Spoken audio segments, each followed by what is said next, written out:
고령 운전자가 일으키는 교통사고가 늘고 있습니다. 정부가 고령 운전자의 사고를 막기 위해 면허 반납을 유도하고 있는데요.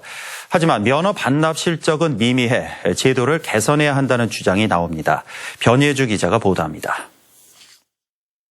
경부고속도로 부산 방향 1차로에서 달리던 승용차 한 대가 비상등을 켠 채 갑자기 역주행을 합니다. 이 운전자가 역주행한 거리는 7km가량. 사태를 파악한 고속도로 순찰 차량이 지그재그 운행으로 뒤따라오는 차량의 속도를 늦추며 역주행 운전자의 차량을 멈춥니다. 다행히 사고를 막았지만 경찰이 운전자와 동승자를 파악해보니 모두 고령자였습니다. 분들이 부부신데 치매세요. 아예 정상적인 소통이 안 되세요. 치매와 퇴행성 근시와 같은 안전운전에 차질을 줄 수 있는 노인성 질환은 70살 전후에 발생하는 경우가 많습니다. 문제는 고령 운전자가 사고를 내면 큰 인명피해로 이어진다는 점입니다.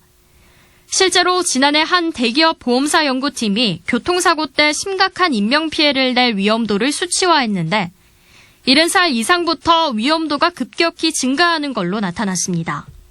최근 5년 동안 운전자 연령별 교통사고 발생 분석에서도 65살 미만 운전자의 교통사고 발생 건수는 9% 줄었지만 65살 이상 고령 운전자 사고는 오히려 19% 늘었습니다.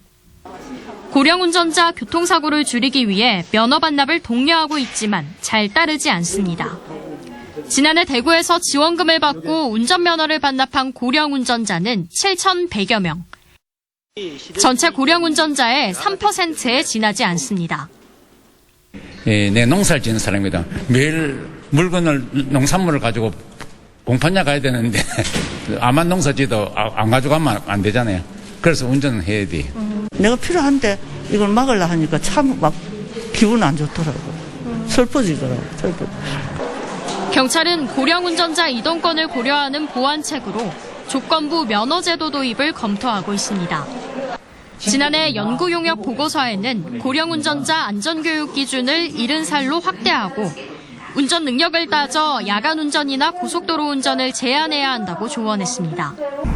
운전 능력은 VR, 가상 운전 프로그램으로 평가하는 방안이 유력합니다. 외국의 사례를 보면 독일과 미국의 일부 주는 운전하실 때 고속도로와 야간 운전을 제한하는 그 방법이 있고요. 그 가까이 있는 일본에서는 긴급 제동 장치라 해서 긴급 제동 장치를 장착한 차량만 운행할 수 있도록 하는 제도도 있습니다. 경찰은 연구 결과를 바탕으로 2025년쯤 조건부 운전면허 도입 방식과 기준을 정할 방침입니다. MBC 뉴스 변예주입니다.